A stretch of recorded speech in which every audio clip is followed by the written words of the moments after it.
بچے ہمیشہ اپنے طبعی اور سماجی ماحول کو بہتر طور پر سمجھنے کے لیے اپنی تلاش میں رہتے ہیں۔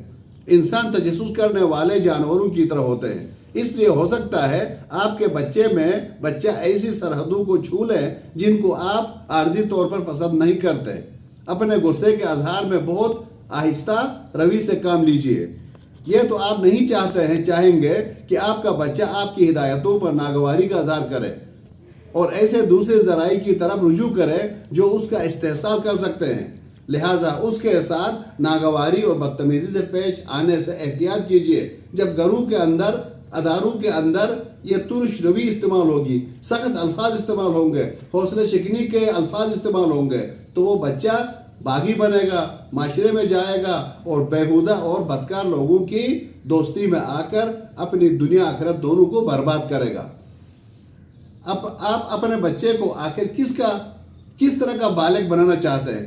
ذہین، باوسیلہ، مطمئن، کامیاب؟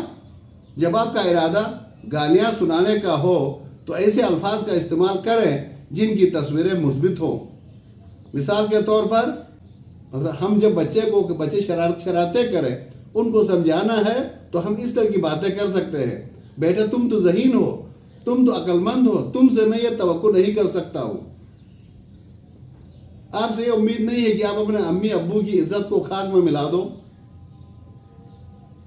تم ایک ذہین بچے ہو، یہ کام تم کیسے کر سکتے ہو؟ تم تو مہربان اور نفیس بچہ ہو، آپ اپنی ماں کے حکم کو کیسے رد کر سکتے ہو؟ ظاہر ہے کہ آپ کا فوکس اور زور بچے کی اہلیتوں اور شخصیت کے بارے میں آپ کے مثبت تصورات پر ہے اور ان مثبت نتائج پر جن کی آپ کو خواہش ہے۔ اس کے برعکس ایک ایسے خاندان کا تصور کیجئے جس میں بچوں کے خلاف اس طرح کی زبان استعمال ہو رہی ہو: نکمے، نکھٹو، احمق، بیوقوف، حرامی، پاگل، بدتمیز، گدھے دا پتر۔ اس طرح کے ولگر اور گرے ہوئے الفاظ کا استعمال کریں گے تو وہ بچہ آپ کے توقعات پر اترنے کی کوشش کرے گا اور بچے کو یقین ہوگا کہ میں کوئی اچھا کام کر ہی نہیں سکتا، میں کوئی بڑا کام کر ہی نہیں سکتا۔ جب یہ سب کہہ رہے مجھے نکما، نکھٹو، بدماش، تو مجھے یہی بن کے دکھانا ہوگا۔ تو لہٰذا ہم خود لاشعوری طور پر اپنے بچے کو بے یقینی اور ناکامی اور بد اخلاقی کی دہلیز تک پہنچا دیتے ہیں۔ اس طرح کی غلیظ زبان سے آپ مستقبل کے ایک باغی کو پروان چڑھا رہے ہوتے ہیں جو انتہائی تباہ کن ہے۔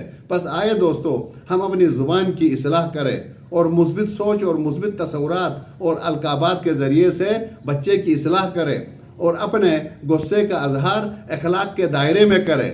اور بچے کی تربیت کرنے سے پہلے ہم اپنے حواس پر اپنے اخلاقی حدود کا تعین کریں، ہم اپنی اصلاح کریں۔ مولانا رومی نے خوبصورت بات کی ہے کہ یہ جو بارش کا پانی، پاکیزہ پانی زمین میں آ کر جوہڑوں میں، چشموں میں، سمندروں کی شکل میں جمع ہوتا ہے اور یہی پانی انسانی گندگی، ناپاکیوں کو پاک کرتے کرتے خود پانی گدلا ہو جاتا ہے، ناپاک ہو جاتا ہے۔ پھر جب اس میں پاک ہونا ہو تو پھر وہ دوبارہ بلندی کی طرف متحرک ہوتا ہے بخارات کی شکل میں۔ جب فضا میں جا کر بادلوں کے جرمٹ میں وہ مل جاتا ہے تو پھر اس کی تطہیر ہو جاتی ہے، پاکیزہ ہو کے دوبارہ برسنا شروع ہو جاتا ہے۔ تو اسی طرح ٹیچر ہو، والدین ہو، مشیر ہو، مرشد ہو، جب اپنے ماتحتوں کی تربیت کرنا ہو تو تربیت کرتے کرتے اس معاشرے میں بندہ خود گندہ ہو جاتا ہے، خود غلطیوں کی طرف جاتا ہے، تو پھر اس بارش کے اس گندے پانی کی طرح پھر اس تربیت کرنے والے کو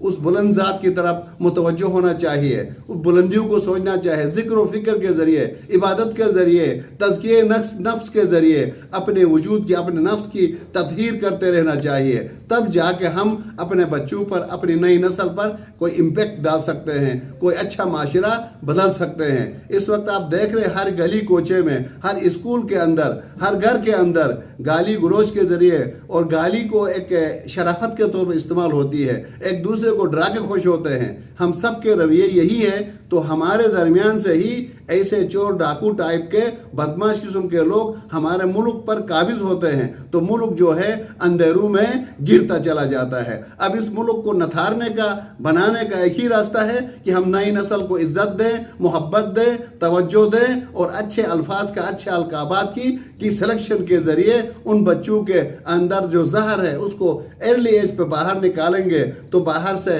اچھائی اندر داخل ہوگی۔ جب وہ ذاتی مفادات سے بالا ہوگا، اجتماعی مفادات کے لیے دن رات محنت کرے گا تو یہ ملک بھی دن رات ترقی کرے گی۔ اللہ تعالی ہم سب کو توفیق دے گی ہم اپنے نفوس کی تربیت کریں، پاکیزہ کریں، پھر نئی نسل کی تربیت کرنے کا، امر بالمعروف و نہی عن المنکر کا اہم کام کو سر انجام دینے کی توفیق دے۔ والسلام علیکم ورحمۃ اللہ وبرکاتہ۔